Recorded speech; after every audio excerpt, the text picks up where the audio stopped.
live, we have 4 simple rules. Number 1, we don't discuss politics, ever.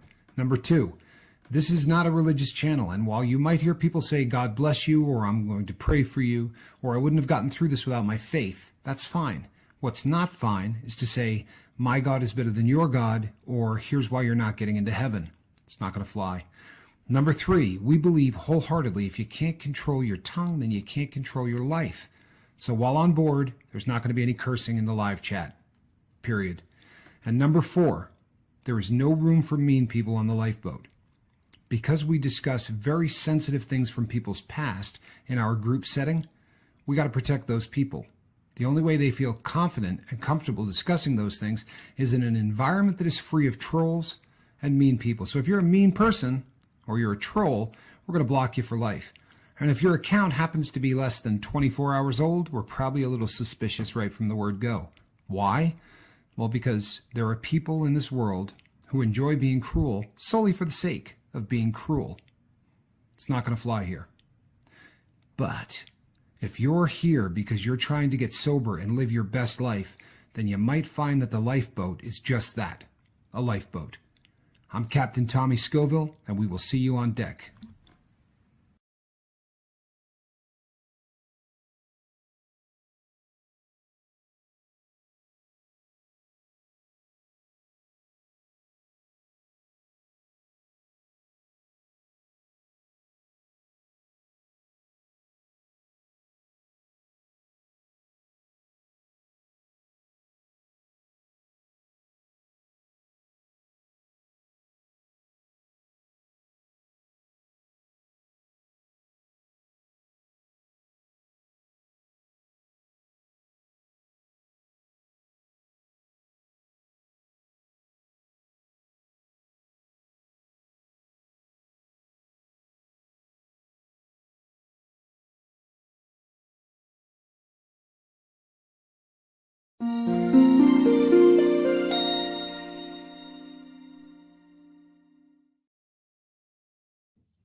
Hello, everybody. I'm Captain Tommy Scoville, and you're on the lifeboat.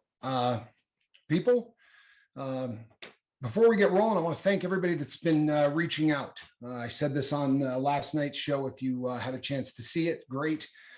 But if you didn't, I want to thank all of the people that the newcomers to the lifeboat, especially those who are taking the time to reach out and tell us a little bit more about who you are, so that basically we can get to know you and better serve you. I mean, honestly, that's really kind of how it works out. I'm sorry, the cat. Squirrel's on one tonight, people. So could be fun. But if you saw the thumbnail, and I'm assuming that a lot of you have, last night I was on the couch in my living room at about 9:30, and I was watching a YouTube documentary about a specific watch, and at the same time I was sitting on the couch and cleaning a watch, sort of going through the fine details of cleaning a watch, when a new crew member to the lifeboat, new in the last month or so. I don't want to give you an exact time that this person showed up, because for the time being, I think this person would like a bit of anonymity, although we have discussed the possibility of this individual coming on to tell the story of last night. I got a text message at about 9:30 Pacific time, and the text message simply read, Tommy, I effed up.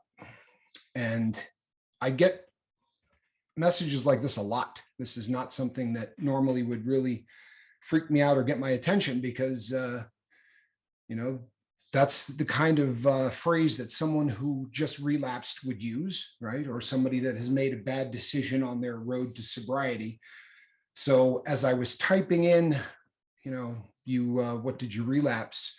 I got another text immediately that said, and I think I'm dying, which obviously my first hope, people, if you're going through this, would be for you to dial 911, for you to not necessarily reach out to the captain of the lifeboat. That being said, In lieu of calling 911, I'm glad that this person, and from this point on, so that I don't have to say this person, I'm going to call this person Pat.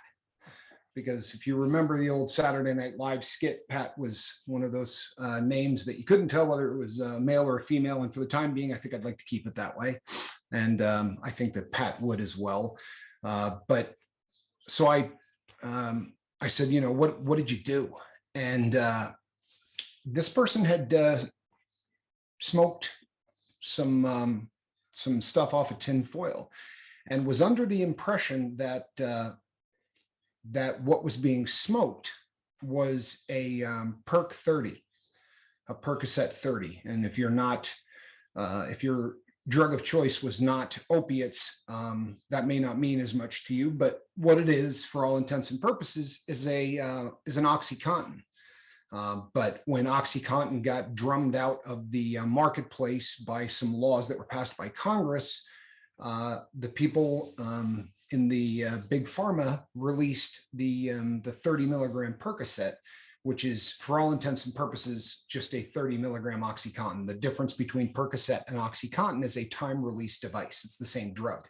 So this person thought they were doing a Perk 30, right? Pat puts it on the tin foil, takes 2 hits. And this is a person that has struggled with drug abuse for a long time and had a very serious heroin problem. Tolerance is a non-issue, but 2 hits off of this had Pat terrified. And Pat said, "I'm cross-eyed. I literally can't stand up. I have no idea what to do." And I said, "You need to call 911. You know, what you need to do right now is call 911. And as happens so often, and this is a great illustration, people, I'm not glad that this happened. I'm glad that Pat is still with us. And I'm glad that this is something that can maybe be used to help other people. But very often the fear of what's going to happen if you dial those 3 digits takes over rational thought. And I'm not picking on anybody because I completely understand this. I know why people get, frightened. I understand that, there's fear of the law. There's fear of all kinds of stuff, family. This becomes a very big issue when you dial 911. So Pat says, what are they going to do anyway? I said, they're going to give you a Narcan. And a couple of other texts went back and forth. And then Pat said, "Oh my God, I may have Narcan." And I said, "You have it?" And they said, "Yeah, when I left rehab, I think that they gave me some." And Pat had to get from the living room to the bathroom, which was in that state was an adventure and a pretty stressful one. But once the Narcan was in hand, my question was, what form is the Narcan in? Because this is a substance, if you're new to this, Narcan is it's the antidote, right? For lack of a better way to think about it, it is the antidote to opiates. If you've got too much opiates in your system and you take Narcan, it is going to bind all of those opiates up and it is going to remove them from your system damn near instantly. And usually 1 dose of this is all you need. If it comes in an injectable form, they usually tell you to go right shoulder, left shoulder, right butt cheek, left butt cheek. And then if you need more than 4 shots of Narcan, number 1, you're in deep trouble. Number 2, you start the process over again at the shoulder and you rotate right, left, shoulder, butt cheeks. This, however, was in an inhaler form. This is something that you need to shove up your nose, and you use it like you would Afrin, right? Or anything that, any of those inhalable, nasal sprays. You take 1 dose, goes up the nose, you snort that in, and it gets into the system quickly, and hopefully, right, it does its job. Now, this is a great illustration, people, because this was 2 hits off of what somebody thought was a Percocet, and 1 shot of Narcan didn't do it. The 2nd shot of Narcan didn't do it. It took 2 full inhalers, which is 4 blasts of Narcan for this to do what needed to be done. And for those people whose drug of choice, throughout the time you were addicted as opiates, if you've had the opportunity to be given Narcan before, and truthfully, I haven't. I've been there for a lot of times when people have been given Narcan.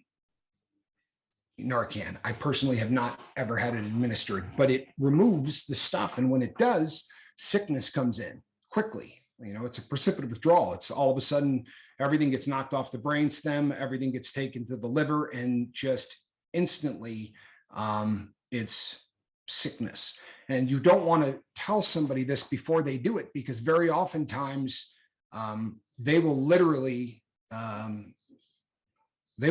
die. They would rather let this stuff kill them than risk going into full-blown withdrawal. So when Pat said, "What is this going to do to me?" I said, "It's going to make you better. It's going to take care of this so that you don't have to worry about dying." And with slurring speech, Pat wanted to know exactly how that works out.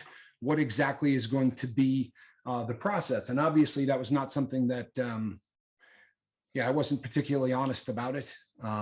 Again, I just thought that this was one of those things that probably needed to go the way that I was doing it. And suffice to say, Narcan did exactly what it was supposed to. And Pat got very, very sick and instantly started to vomit. And that's a good sign. It means that the full-blown withdrawal, you're there. And Pat was miserable, went into shaking.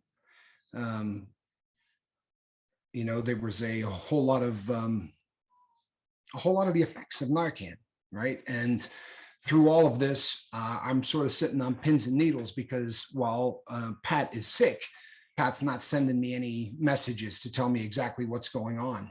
And there was about 3 or 4 minutes of just, sheer panic. And then I, as opposed to continuing with the texting, I made a phone call, or tried to make a phone call, and in the process probably alerted everybody that Pat didn't want alerted to what was going on. And that created a scene as well. And I'll touch on that. But fortunately, Narcan did what it was supposed to. But this is an important thing, people, for a lot of reasons. Number one, Pat's a crew member on this boat, right? How much have I banged the drum about pills that aren't proper?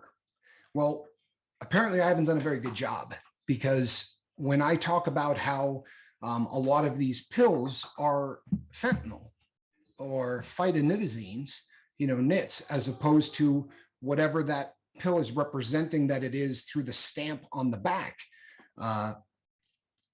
Pat was under the impression that they were hopping up the perk, or whatever the pill was, and making it stronger.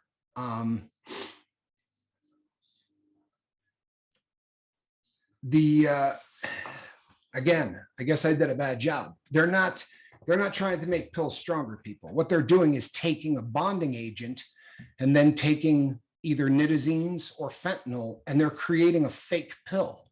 Now, this pill obviously is very strong, and this one happened to be considerably stronger than what a real perk 30 would have been. But let me say this again so that you all understand. Putting this stuff into pills is not done to make a Percocet stronger. It's done to make a fake Percocet, where what you're taking, right, isn't oxycodone. What you're taking is fentanyl or nitazine and a little bit of a bonding agent. And we've talked many times about how one pill might be 500 times stronger than the next pill, because there's really no way to meter this stuff out. And the proof of that is in this. Pat had been breaking this pill up, right? Pat had been sober for a minute, and this was basically the start of a relapse. And over the course of a day or so, Pat had broken one of these pills in half and done half of it to no effect. Basically thought that the tolerance had gotten to a point, or whatever the case may be, but it wasn't getting it done, right? There was nothing that was happening. And then 2 hits, right? When a half a pill did nothing, 2 hits required Narcan, 4 doses of Narcan. Normally people, when you're smoking something, right, you're considerably safer than if you're taking it any other way because of how it gets into the system. You're far less likely. And normally I would have said it's not possible, but with the new drugs that are out today, it is completely possible to kill yourself smoking. But this is such a stark example of what we talk about here all the time. You don't know what you're getting. You don't know. And it was really almost, I don't know, it was a terrifying moment, people. I mean, to be really honest, it was a terrifying moment. And I think that, had I been there, if it had been one of those situations where I was in the room, I've been around enough overdoses that I don't even know that my heart would have gotten racing. You know what I mean? I know exactly what to do if I'm in the room with someone who's overdosing, but trying to walk someone who is just wasted through the process of how to use this stuff properly. And it was a very frightening experience. It really was. The good news is that it was just as frightening for Pat, right? This has left an indelible mark on Pat for the rest of Pat's life. And the number of times that I had someone that Pat reached out to me so many times to say thank you today that it was almost remarkable. And I'm not telling you this story to go, hey, check out what Tommy did. Really not the purpose of this story. And if that's what you're getting out of this, then you're probably not getting it. I really want people to understand the danger in what is going on right now on our streets. Exactly what Pat smoked, there's no way to tell. There really isn't. I do have a video of Pat destroying everything else in the house and flushing it down the toilet, which was awesome. And what's great is Pat's face is not in that video, so I may end up posting it over in the on the Safe Harbor over on Facebook, because it really is just it's powerful. But in a very short period of time, like happens so often here on the lifeboat, I really have become attached to this person. And there was a bit of disappointment because I really thought that this person wasn't using. Is what it is, right? It's part of this whole process. It's part of what goes on. But it really sort of hammers this home because the stuff that's out there today is not the stuff that was out there a couple of years ago, people. You cannot frighten people into recovery. Fear has been long past. Most addicts will be in denial of their own fear to the point of death. Family members will die of fear before an addict will. Fear will not put you into recovery. There's no question. It's not something that is going to drive you to recovery. But this is information that people who use need to hear, because the reality is that even when I was using, every time we caught wind of 6 or 7 overdoses in a night, did it stop us from using? Of course not. Of course not. I mean, that's not, when you're in the life, you're in the life. Did we make sure there was Narcan lying around? Yeah, we did. I mean, literally, like I remember one instance in particular where there were 12 overdoses, 6 of which were fatal. And this was between 2 cities on the border of California and Nevada. And I remember going down to CVS, which was one of the places that used to give out Narcan, no questions and no costs. And as I was walking up to the counter, 2 guys I knew were walking away from the counter. So there were people all over the city that realized that with everything going on, you probably had to have a safeguard or 2 in place. And that's really what I'm trying to hammer home, people. I'm not sitting here and trying to scare you into recovery. What I'm saying is you need to know what's on the street. You need to know that your drug of choice ain't your drug of choice anymore. The stuff that you've been abusing for a year, 5 years, 10 years, whatever the case may be, it's not the same drug. And unfortunately, it comes packaged perfectly. If you could see this pill, I mean, if you would put it on the table and said, "Hey, Tommy, what's that?" I wouldn't have had any problem telling you that that was a perk 30. I spend a great deal of my life these days looking at things right through a loop to tell you if the thing in my hand is genuine or fake. And fortunately, in my line of work, I'm able to do that pretty easily. I don't think I could have done that with that pill. The press that they're using really cranks out a perfect looking perk 30. And again, who knows what it was? I mean, maybe it was fentanyl. That's a pretty good guess. Maybe it's nits, because it's certainly around now. Maybe it's the combo that these people are starting to put on the street that they're calling Frankenstein. I have no idea. I know that 2 hits for somebody that has been years a heroin addict, 2 hits off of a perk 30. When I was in active addiction, I would have smoked 7 or 8 of those pills. It wouldn't have been a situation where a couple of hits would have done a whole lot of anything. It's frightening to me that that we've reached a point where opiates are strong enough to kill you smoking them. Like, that really is, I was on this stuff a really long time, and that was always almost a fallback. You were almost the designated driver, so to speak. You were the guy in the room that don't trip, he's a smoker. Basically, if somebody was going to go out, they knew there was going to be somebody in the room that could try to bring them back or do whatever needed to be done. Now, knowing that, we're at a place now where, this stuff's going to kill people, a lot of them. And last night, it almost killed somebody on this boat. Space Jesus just said, we got to look out for each other, because if we don't, no one else is going to. And obviously, the people that are making this stuff, not only do they not care if this kills you, they've got a vested interest in this stuff killing every 100th user, every 200th user, because as jacked up as this is, that's great for business. That's great for business. I mean, for real, people want this is one of those drugs where the stronger the drug, the less of it you got to buy.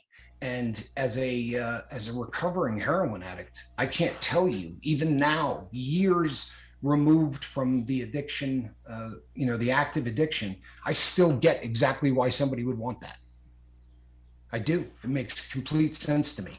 They would want the absolute strongest version that they can get their hands on. That's terrifying. It really is. It's terrifying. Can I say something real quick? Please. Yeah, guys, and he's hammering home a point here that really, if you look, and I know that most people that aren't doing what we're doing is really looking at this, and I don't encourage people really to go watch these like documentaries on these shows, because they do get really, really like intense into what's going on.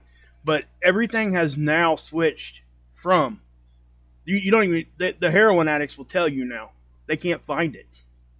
They are everything has switched over to fentanyl. So anything you're seeing and that's why this is so important. And, we just wanted everybody to be able to hear this and see this, because this is a very, very important subject. And when something like this happens, especially to somebody on the crew, we would be remiss not to talk about it. It's not the right thing to do. We gotta really talk about this. And as long as, and there was permission given. So just so you guys understand that. Yes. I don't want anybody thinking. I had a very long talk about this. Yeah. I just want to make sure that these guys in here didn't like breeze over that thinking that we were just out here just spouting off. And I do understand about the thumbnail. Okay. I get that it looks a little scary, I guess. I wasn't thinking that way. Yeah. And that's okay. I mean, I know it upset a couple people. I think, but guys, my intent was not to scare anybody. My intent was to show people how abrasive that it actually looks when something like that's going on. And the picture that I did use is a very, very popular one anyway. I mean, it's all over everything. It's a very used photograph. I've seen it before. Yeah. Well, here's the thing, people. Let's keep this 100% real. Our goal is to make sure that we get the message out to as many people as humanly possible, right? And if I could cut off the tip of my pinky and take a picture of that as a thumbnail to get more people to watch what I'm talking about right now, I would do that. Make no mistake. Did I look at this thumbnail and give it a thumbs up? Oh, yeah. Oh yeah, the number of people out there that don't like me that are going to come and watch this video because of that thumbnail, everybody on the planet needs to hear this. And the sad thing is that it really is one of the hold on one second. No addict will ever know what is on the street. I feel you're missing the point. It's not about the product. No addict cares. They just want the pain to end. For family members on the this is an infomercial. I wish that we were live because it would be a whole lot easier. But we shouldn't mention this then. I should probably just let the fact that I don't know. I know you've been here a minute. Have you been here for any of the shows that I had to come on and say we lost somebody? Because the addict on the street is a guy I was for 35 years, right? I was that addict. And this was my drug of choice. And I promise you, would it have stopped me from using? No. And we're not saying that's what this is. I think you're missing the point, brother. Really. And I say that with all respect. I love you. But what I'm saying is this: be aware. Be very aware. Don't bang this stuff alone. Don't get high in your car with nobody there. I'm not even telling people you gotta quit because of this. You gotta quit because living an addicted life sucks.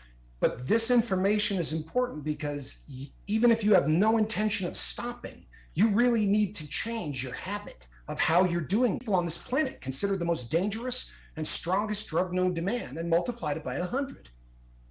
Right? And the sad thing is this: the great majority of people who are out there in the life partying, if you told them that 100 people a day are overdosing or 600 people a day are overdosing, I assure you they don't know. Yeah. Right? This is the kind of stuff that you see on a news program. I went a decade or two without watching a news program and pick up a newspaper. I mean, when I was in active addiction, the only thing I knew was who had it at any given time. That was really my only focus, my only thought. I would catch up on the news when I got arrested. That was usually when those kinds of things would happen. I knew addicts that couldn't tell you who the president was, and I'm not being funny. This is one of those situations where right now, for better or worse, we got a platform full of people who use. And this is information that every single person out there needs to hear. If you're using dope today, tomorrow, stop by the pharmacy and ask for a bottle of Narcan. Ask for a spray bottle of Narcan. If your pharmacy doesn't do it, go to the needle exchange program in your town and get some Narcan. And if they put 2 bottles on the table, know that might not do it anymore. Know that one shot of Narcan ain't what it used to be. Just like the dope ain't what it used to be. Last night, Pat, who's not, a rookie, required 4 doses of Narcan to get through 2 hits off a pill, right? We need to, if we don't want to see me in a tie doing another show where I talk about somebody that we care about being dead, because I promise you people, we were this close last night to this show right now being me talking about someone and not using the name Pat. And right now we're working on trying to figure out a way to maybe modulate Pat's voice so that Pat can come on and tell this story. Pat's willing to do that, but for reasons that I think a lot of people in the life can understand, this isn't something because it's legitimate reasons. It really is, and it is. I get it. But guys, listen, this whole subject, no matter how we were going to talk about this, it was going to be hard to talk about. I mean, it really is. It's just a hard subject to talk about, and I'm glad though there's a lot of new people here, because anybody that doesn't know what Narcan is, doesn't know any of that stuff. And here's something else I want to say. I actually watched a video yesterday, and this was somebody physically overdosing, right?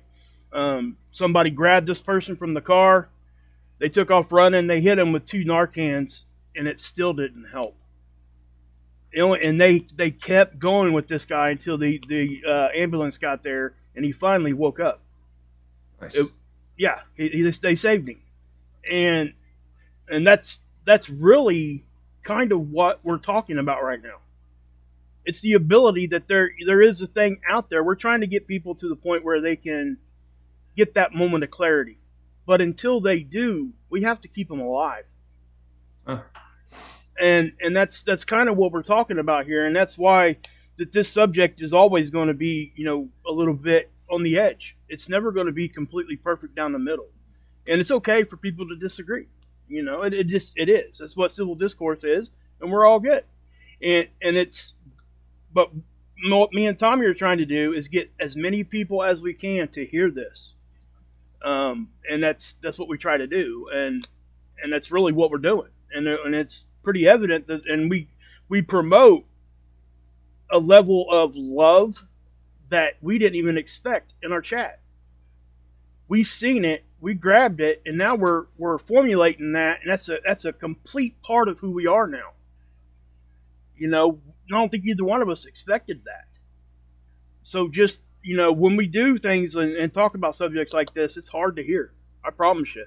And the first thing I want to say too is, the intent of any of the thumbnails was not to scare anybody. It was just to show the world that, hey, this is happening. This is happening. And anybody out there that doesn't know that it is, needs to. They need to know how important and how things have changed from 6 months ago. Guys, I'm not kidding. When I say 6 weeks ago. Yeah. 6 months ago, guys, if you were to turn on the internet and look for the addiction, documentaries or whatever, it was all heroin. It's not there anymore. The people are finding, it's all went to fentanyl and some of these nitazines, but people are now, they're looking for, like Tommy mentioned earlier, when somebody passes away, that drug dealer has got the longest line after that forever, because he's got the best stuff in the world.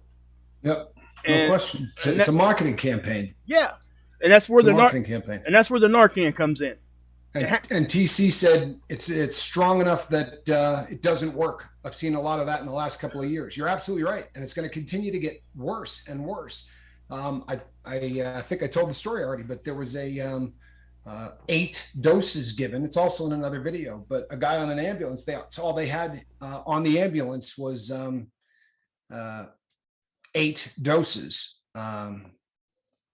and 8 doses didn't get it done, and that's honestly a crying shame, but that's where we're at. So people, if you could do me a favor and do a favor to all of the people that that you may come across, there are other things that can be done beside Narcan to keep somebody going until an ambulance can arrive. And as crazy as this sounds, and again, we're not doctors, so do a little research, but the goal is to make the addict uncomfortable. I mean, really, that usually is the methods that work. And very often, if you see an ambulance driver show up, one of the first things they're going to do is a sternum rub.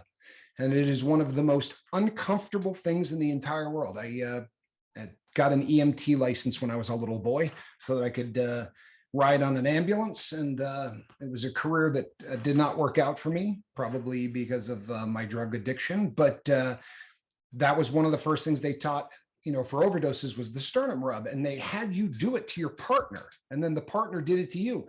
And to have this done to you while you were awake is literally torture. But the idea is you take your knuckle and you go right to the hollow of the throat, and you lean in there, and then you go brrr, and you rub it down the sternum, and you go back and forth with some pressure. And very oftentimes you will see people that have been brought back, and they will have a bruise that goes down the length of their sternum, on just a big black stripe bruise that goes all the way down their chest. But a lot of the stuff that people used to say back in the day are myths.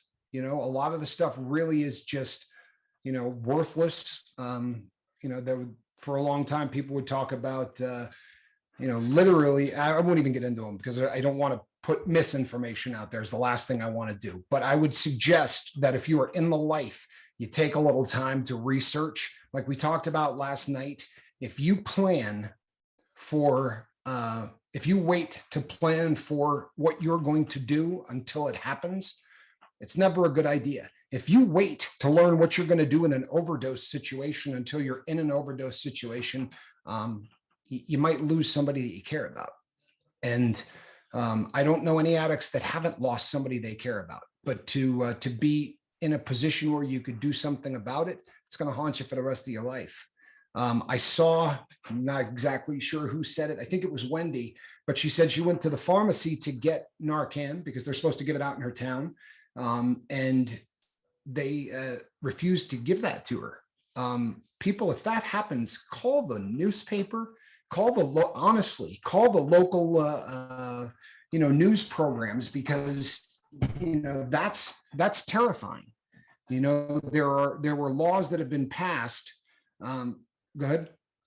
I'm sorry, yeah, I did. Just so you know, I'm having a really, really bad thunderstorm where I'm at. So if something happens, that's what happened, guys. I just wanted to say that. Okay. Just so you guys know, if this just gets killed like right away, that's probably what my power had went out or something. It's still on right now and we're good. But I just want to let people know that. So, Seventh son, I love it. Never stop learning, because life never stops teaching. You know what? It never stops teaching if you're looking, right? And I couldn't agree more. But you definitely, you kind of got to be willing. It's got to be something that you're willing to look at. It's got to be something that you're willing to hear or experience, or whatever the case may be. But I do agree that it's one of those situations that. You can definitely learn every day. And I would say this too, guys. Take a lessons from Seventh.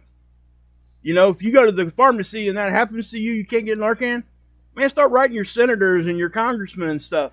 That's exactly what Seventh does. And, if you want something done like that, if it's really truly an issue where you're at, man, I'd be screaming from the rooftops, wouldn't you, Tommy? Yeah, I'm curious to know what's going through the pharmacist's mind. Yeah. I mean, if that's not a lawsuit waiting to happen, well, I wanted to use Narcan, but yesterday at the pharmacy, the guy told me that I couldn't get it and so expired. I mean, that seems, it's remarkable. It really is. Yeah. There was a time where this was not, maybe this guy's just not hip to what has changed, but the laws have changed in such a way that they're supposed to give it out. It's not even supposed to be something that you have to purchase or anything else. Yvonne, around here, it definitely is. Yvonne just said that happens to her too. And let me point, I will say this too. Here where I live in Indiana, there's only 11 counties that have a needle exchange. Does that ever blow anybody's mind? I mean, should that be everywhere? So I get what you guys are saying. And that's 100%. But if that, like Tommy said, if that's happening, please don't just let it go. Keep pushing, guys. Honestly, you can't quit. You can't quit on that. It could be your son, your daughter, or something, and you need to use it. And, God TC forbid. said that in Vermont he had to take a class. I'm glad that you did, TC. And I'm glad that you stepped up to the plate and did that. I know that I know your state really well, and they're usually, especially on this type of thing, if you go back 10 years, you know what I mean? This was a problem that just was non-existent in that part of the world. And that's a pretty good indicator, honestly. Every time I see that 802 and I see a comment, it breaks my heart and it blows me away. Yeah. This is for people that have never been there. I mean, it's a Norman Rockwell painting, the entire, state, with no billboards and no 4-lane roads. It's just scenic, beautiful. And if you take a picture from the wrong angle and you can't see a telephone pole, you would think it was 1850, not 2022. It's very, very picturesque. And for the longest time, it was really insulated from any of this kind of stuff. That's a great point. TC says it is non-addictive and harmless. They should give it away. I agree with you. I mean, trust me, I could not agree with 100%. You anymore. I know that here, and Wendy says, and I'm in Ohio, absolutely unbelievable. That makes it even worse. 5 times scarier because you're in ground zero. Yep. I mean, Ohio is one of, if you list 5 states that are really sort of just getting their butts kicked by this whole thing, Ohio is one of them. I mean, Seattle's probably worse, but Ohio is, one of the ground zero parts of the country for this stuff. Yvonne just said she had the issue too, and she lives in Ohio also. So I'm wondering if there ain't something going on there. You know what I mean? Wow. Guys, you know, and again, guys, if you guys don't know who to contact in situations like that, email one of us. We'll help you find somebody that you can talk to. You know, Yeah. I mean, we really can. I wonder what Doc Jetmore would say about that. I bet you he'd be He would be blown mad. Away. Oh my God, he'd be so ticked off. Yeah, I bet oh you he would be blown away. So people, as I said, I can't tell you how many times that I have spoken with Pat today. Probably more than you would believe. But maybe if the shoe were on the other foot, I would be doing the same thing. But we are going to see what we can do to maybe facilitate an interview of some kind. Is all of this going to make anybody quit? I don't know. I hope it makes Pat quit. I really do. But as has been the case since the 31st of July of last year, if something happens in my world, you're going to hear about it. Yep. And if that something is right on line with exactly what we talk about every single day. I saw a comment earlier that said what people want to know is that you're here for them and that you care. If anybody is not getting out of what I'm saying, that I want you to know that I'm here for you and that I care, I tell you what, I'll try to do a better job. Hey, listen. I will try to do a better job. But I assure you, people, that I would rather be talking to you about 500 other things.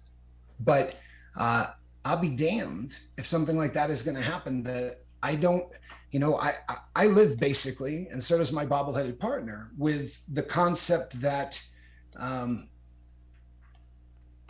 that there's a responsibility that kind of goes along with this. And, there is one. Let me stop you there, Tommy. I'm just going to listen, guys. I'm proud of you. Okay? And I said this to him on the phone.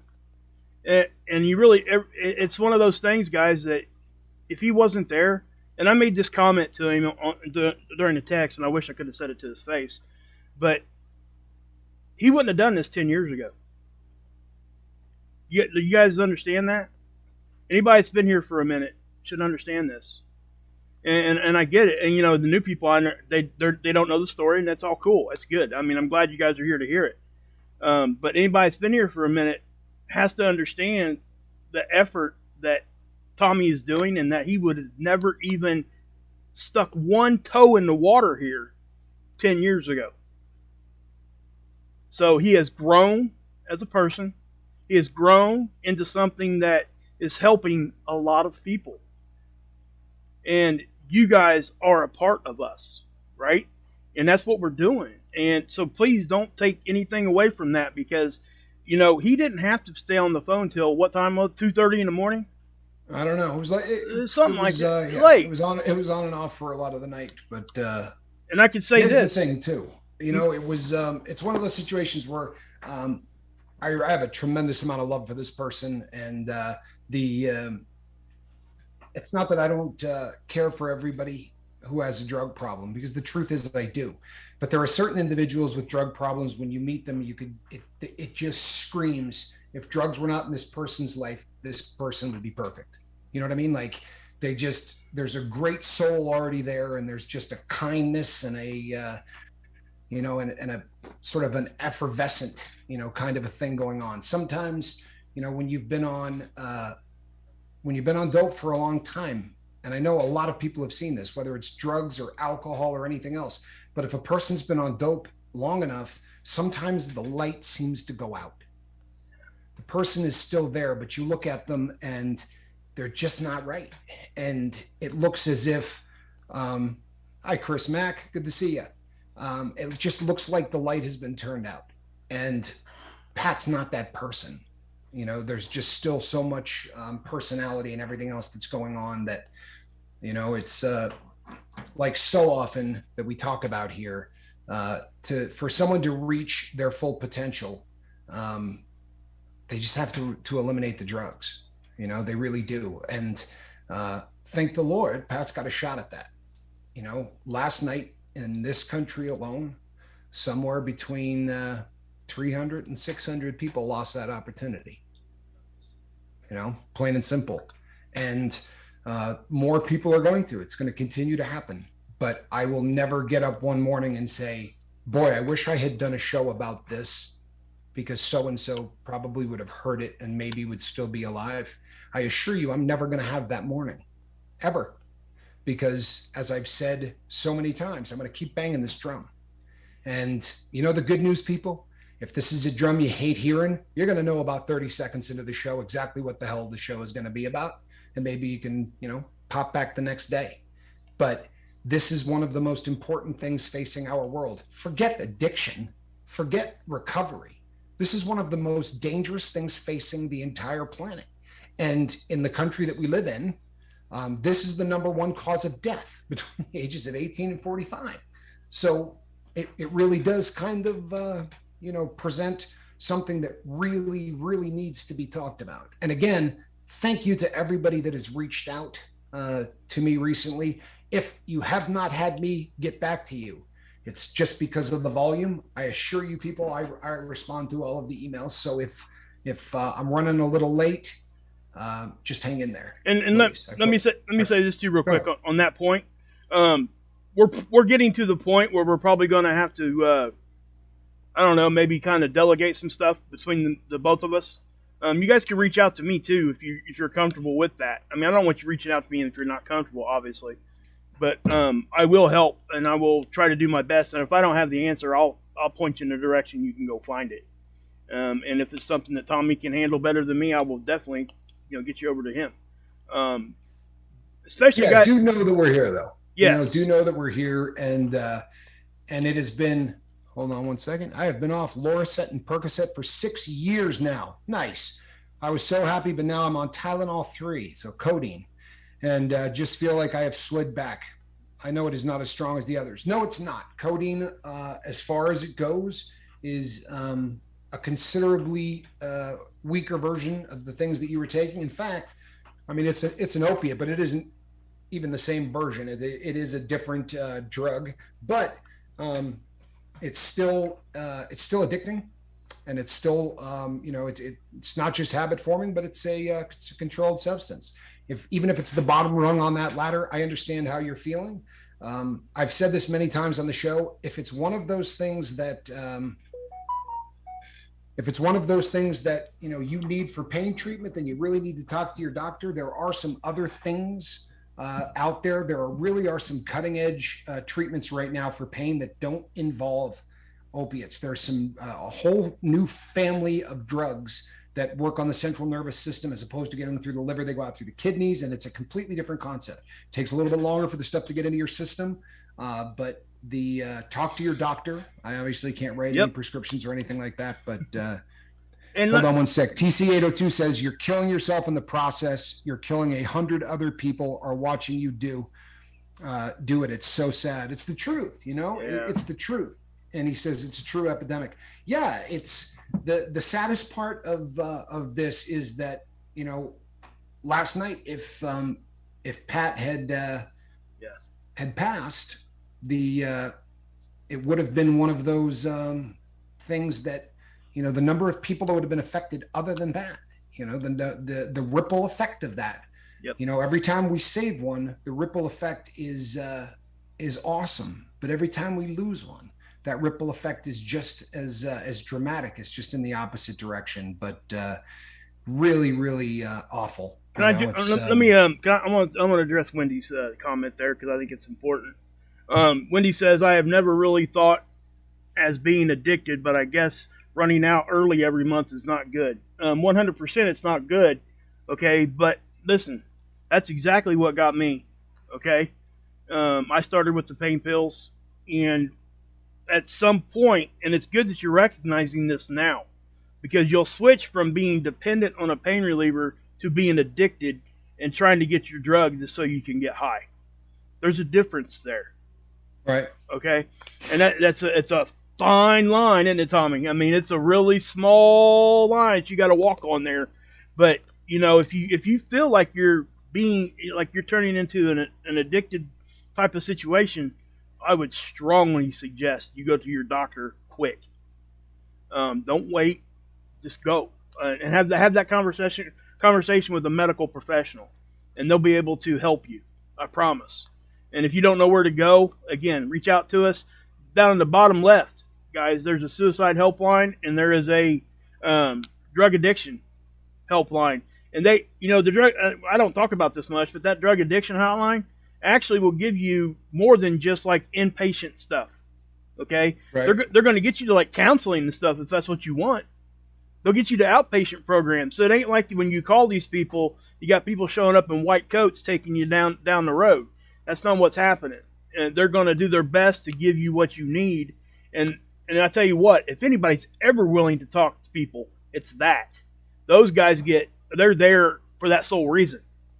So just understand that. So if you need help, please reach out. Please. Jonathan Hicks, I love that. I love that comment. He said, just remember how lucky we are to be here. A lot of us don't make it out of the game. And boy, there's really something to be said for that. Every single day that we're still here and we're still in it, then there's a whole lot of hope that's still left. Lady Fiona Crispin, good to see you. Thank you, Yvonne. I really appreciate that. Yvonne says, you guys are great, Mark and Tommy. Thank you. I appreciate that. I really do. Yep. And again, good to see you, Fiona. Yvonne says, I hate opiates. Boy, I get that. Yeah, for sure. I get that. And Wendy says, thank you so much. I know God brought me here for a reason tonight. That's awesome. You know what? If we had $1 for every time I've heard somebody say exactly that, this channel really would be monetized. It would be something. But I tell you what, it never ever gets old to hear. I promise you that. Michael Carbone says, what's sad is the cartels are pressing fentanyl into pills that look like Vicodin and Oxycontin and all others. It's a death sentence. They really do look identical. After last night's little excursion, I can say that without a shadow of a doubt, it is remarkable. The press it did its job. It's doing what it's supposed to do. Yep. There was never even I think a moment of hesitation in terms of hey, this thing could be fake. And again, I do want to say, people, that it's not a question of spiking the pill for the purpose of making it stronger, right? There is none of the original pill in there. As Michael was saying, they're pressing, this is just, it's a bonding agent, yep, right? And fentanyl. There's really, unless they're throwing in something else, but that's fake. They're knockoff. For the new people, I would say this too, guys. If you've got kids or even yourself, if people are getting marijuana and stuff on the street or what have you, they're putting this stuff in there too. They're lacing it, not telling you. You can look it up. Yeah, don't take our word for it. Yeah, we've had 5 people just like last month here in the state I live in one city that it was teenagers, like 15, 16 years old, got a sack of weed and all of them died because it was laced with fentanyl. It's ridiculous. Did you see Jonathan Hicks' comment? No, Here is some good praise. I missed my group today because of work, but I made it here. Jonathan, we're so glad that you did. Yeah, for sure, man. We are so glad that you did. And that goes to everybody. You know what, people? I'm glad that you all are here. I really am. Yep. This is we've said many times in the past that the lifeboat is it's a mission. And on top of that, it really has become a form of rehabilitation for my bobbleheaded partner and myself. This is I have found a remarkable progress in who I am since I started doing this. Taking 1 hour every single day and getting together with a group of people that you care about to discuss things that pertain only to addiction and drug rehabilitation, that 1 hour a day. And by way of full disclosure, there's a little behind the scenes stuff that takes a little bit more than an hour a day, but the the fact that we all come here every day and do this has dramatically changed my life. And I'm so happy that you all are here. I'm so happy that you people take the time out of your schedule, like Mr. Hicks does, to come here every single day. You know, we don't take it for granted. I really, Cemetery says, work keeps me from drinking. Good. Hey, yep. Yep. Good. And I want to say, says, I'd rather be here than anywhere. Wow, what a cool thing to say. Yep. But that's awesome. I do want to say this, because I don't say this probably often enough. I want to thank all you guys that trusted me enough to even come over here from my channel. Amen. It really does take, it touches me and it humbles me in such a big way that I can't even put it into words. I mean, I get emotional about it. And you know what's crazy about that is none of us have ever even shook each other's hand or put a hug on each other. So don't let nobody ever tell you, just because you're looking at somebody through a pane of glass here, that you can't love them. Thanks for playing. I promise you, I'd take a bullet for the man on the other side here, and that's just what it is. And yeah, and for most of you guys in here too. I mean, honestly, that's just the way it goes. We got a couple I got to get in before we get to the top of the hour. Jonathan Hicks says, we are fellows on ship here. Maybe this is like a fellowship. I like it. Wendy McLean says, they are lacing what they call dab. My hubby didn't know this, and the doctor told him it was laced with heroin. He's been clean for over a year now, but it was really bad. He had no clue. You know, dabs, people, is a very concentrated form of weed. Right, if you are in a state where this stuff is legal, you probably are hip to a lot of the byproducts of weed. It's not just the smokable, you know, buds or leaves or whatever anymore. They will take that and use various chemicals to just pull out THC. And the dabs, the THC content in dabs is staggering, right? So it's pretty close to just pure THC. But apparently, where Wendy's at, they're also choosing to cut that as well, which is yeah. I love my hourly and daily dose of Tommy and Mark. Thank you, Thanks, Todd. I appreciate that. I love you for real. I mean, it's and Charlie. You know, we don't talk to Charlie a whole lot here on while we're live. Charlie's here every day, guys. Charlie is OG, baby. He's OG. Yeah. He's throwing up gang signs. Lifeboat for life. From the 31st day of July, 2021, you could count on one hand the number of times that we've looked out over the deck and not seen Charlie. And there's a handful of people that have been here from day one who have just been. But to all of you, and to those of you who take the time to leave comments after words, you know, that it really does help the algorithm push us out a little further. So we really appreciate that. But you know what? We love you people. We really do. And share this everywhere you can. Yeah, it's not a bad idea. The don't bail on us too quickly, because this is empty, but have no fear.